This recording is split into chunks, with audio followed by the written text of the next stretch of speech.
Queridos irmãos e irmãs, bom dia, é hora da Ave Maria.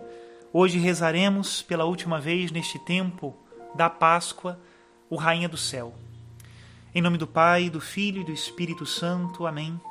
Rainha do Céu, alegrai-vos, aleluia, porque aquele que merecestes trazer em vosso seio, aleluia, ressuscitou como disse, aleluia, rogai a Deus por nós, aleluia, exultai e alegrai-vos, ó Virgem Maria, aleluia, porque o Senhor ressuscitou verdadeiramente, aleluia. Oremos.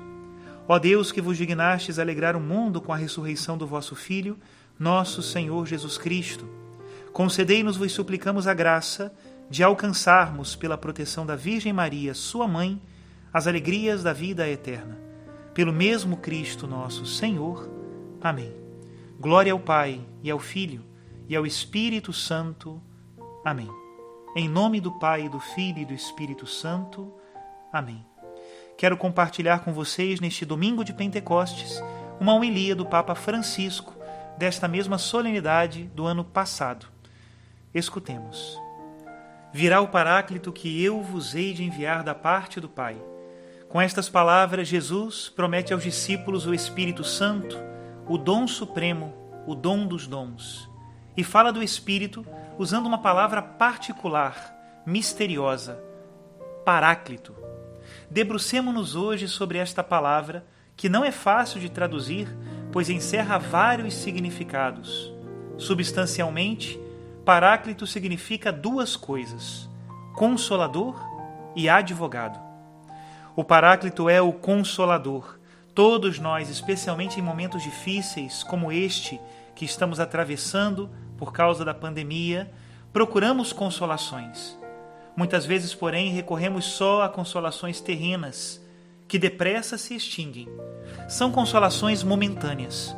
Hoje, Jesus oferece-nos a consolação do céu, o Espírito, o Consolador perfeito. Qual é a diferença? As consolações do mundo são como os anestésicos.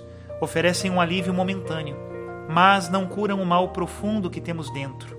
Insensibilizam, distraem, mas não curam pela raiz. Agem à superfície, ao nível dos sentidos e dificilmente do coração. Com efeito, só dá paz ao coração quem nos faz sentir amados tal como somos. E o Espírito Santo, o amor de Deus, faz isso. Como o Espírito que é, age no nosso espírito. Desce ao mais íntimo de nós mesmos. Visita ao mais íntimo do coração, pois é das almas hóspede amável. É a ternura de Deus em pessoa que não nos deixa sozinhos. E o fato de estar presente com aquele que vive sozinho já é consolar. Irmã, irmão, se sentes a escuridão da solidão, se trazes dentro um peso que sufoca a esperança, se tens no coração uma ferida que queima, se não encontras a via de saída, abre-te ao Espírito Santo. Como dizia São Boaventura, onde houver maior tribulação, ele leva maior consolação. Não faz como o mundo, que na prosperidade consola e adula, mas na adversidade troça e condena. Assim faz o mundo, assim faz sobretudo o espírito maligno, o diabo. Primeiro, lisonjeia-nos e faz-nos sentir invencíveis, as lisonjas do diabo que fazem crescer a vaidade. Depois, atira-nos ao chão e faz-nos sentir errados, brinca conosco, faz todo o possível para nos derrubar, enquanto o Espírito do ressuscitado quer nos levantar. Olhemos os apóstolos, estavam sozinhos naquela manhã, estavam sozinhos e perdidos, com as portas fechadas pelo medo. Viviam no temor, tendo diante dos olhos todas as suas fragilidades e fracassos. Os seus pecados haviam renegado Jesus. Os anos transcorridos com Jesus não conseguiram mudá-los. Continuavam a ser os mesmos. Depois, recebem o Espírito e tudo muda. Os problemas e defeitos permanecem os mesmos, mas eles já não os temem mais, porque não temem nem mesmo aqueles que pretendem fazer-lhes mal. Sentem-se intimamente consolados e querem fazer transbordar a consolação de Deus. Antes eram medrosos, agora só tem medo de não testemunhar o amor recebido. Jesus o profetizou: o Espírito dará testemunho a meu favor, e vós também haveis de dar testemunho de mim. Demos mais um passo. Também nós somos chamados a dar testemunho no Espírito Santo e tornar-nos paráclitos, isto é, consoladores. Sim, o Espírito pede-nos para darmos corpo à sua consolação. E como podemos fazer isso? Não fazendo grandes discursos, mas aproximando-nos das pessoas, não com palavras empoladas, mas com a oração e a proximidade.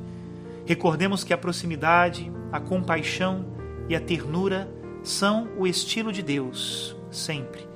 O Paráclito diz à Igreja que hoje é tempo de consolação. É o tempo do anúncio feliz do Evangelho, mais do que do combate ao paganismo. É o tempo para levar a alegria do ressuscitado, não para nos lamentarmos do drama da secularização. É o tempo para derramar amor sobre o mundo, sem abraçar o mundanismo.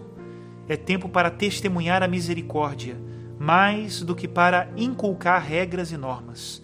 É o tempo do Paráclito. É o tempo da liberdade do coração, no Paráclito. Depois, Paráclito também é advogado. O contexto histórico de Jesus, o advogado não exercia as suas funções como hoje. Em vez de falar pelo acusado, costumava ficar junto dele, sugerindo-lhe ao ouvido os argumentos para se defender.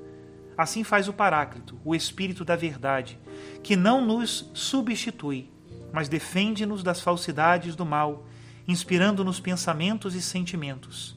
Falo com delicadeza, sem nos forçar, propõe, não se impõe.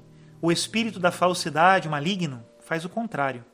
Procura constranger-nos, quer fazer-nos acreditar que somos sempre obrigados a ceder às más sugestões e aos impulsos dos vícios.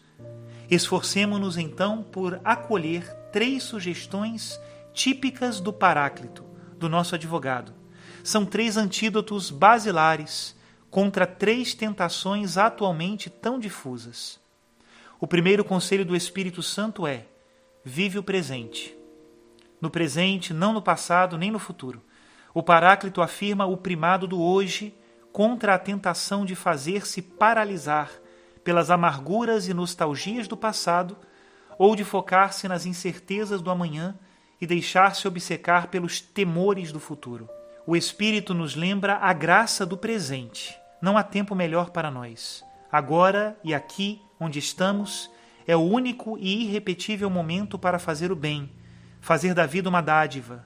Vivamos o presente. Depois o Paráclito também nos aconselha: procura o conjunto. O conjunto, não a parte. O Espírito não molda indivíduos fechados, mas funde-nos como igreja na multiforme variedade dos carismas, numa unidade que nunca é uniforme. O Paráclito afirma o primado do conjunto. É no conjunto, na comunidade, que o Espírito gosta de agir e inovar. Olhemos para os apóstolos. Eram muito diferentes entre eles. Por exemplo, havia Mateus, um publicano, que cobrara impostos, aliado dos romanos, e Simão, chamado Zelote, que a ele se opunha. Tinha ideias políticas opostas, visões de um mundo muito diferentes. Mas, quando recebem o Espírito, aprendem a dar o primado não aos seus pontos de vista humanos, mas ao conjunto de Deus. Hoje, se dermos ouvidos ao Espírito, deixaremos de nos focar em conservadores ou progressistas, tradicionalistas ou inovadores, direita ou esquerda. Se fossem estes os critérios daquele tempo, significaria que a Igreja se esquecia do Espírito. O Paráclito impele a unidade, a concórdia, a harmonia na diversidade. Faz-nos sentir parte do mesmo corpo, irmãos e irmãs entre nós. Procuremos o conjunto. E o inimigo quer que a diversidade se transforme em oposição, e por isso faz que se tornem ideologias. Dizer não às ideologias e sim ao conjunto.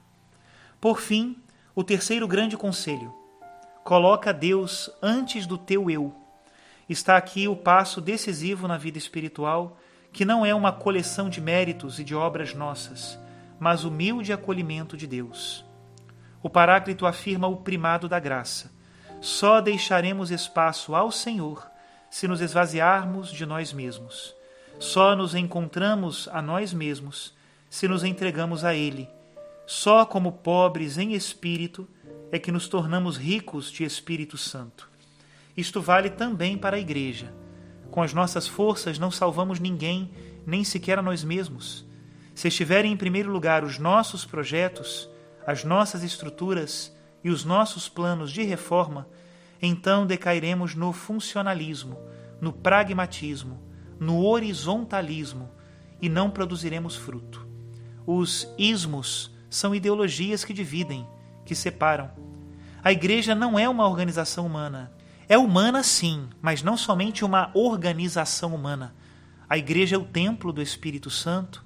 Jesus trouxe o fogo do Espírito à terra e a Igreja reforma-se com a unção, a gratuidade da unção da graça, com a força da oração, com a alegria da missão, com a beleza desarmante da pobreza. Coloquemos Deus em primeiro lugar. Espírito Santo, Espírito Paráclito, consolai os nossos corações, fazei-nos missionários da vossa consolação, paráclitos de misericórdia para o mundo. Ó nosso advogado, suave sugeridor da alma, tornai-nos testemunhas do hoje de Deus, profetas da unidade para a Igreja e para a humanidade, apóstolos apoiados na vossa graça, que tudo cria, que tudo renova. Assim seja. Amém.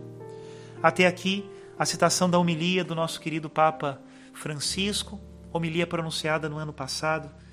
Que o Espírito Santo renove todas as coisas e nos faça construtores do reino de Deus, profetas da paz, nunca divisores. Esse papel cabe ao demônio. Que Deus abençoe a todos. Em nome do Pai, do Filho e do Espírito Santo. Amém.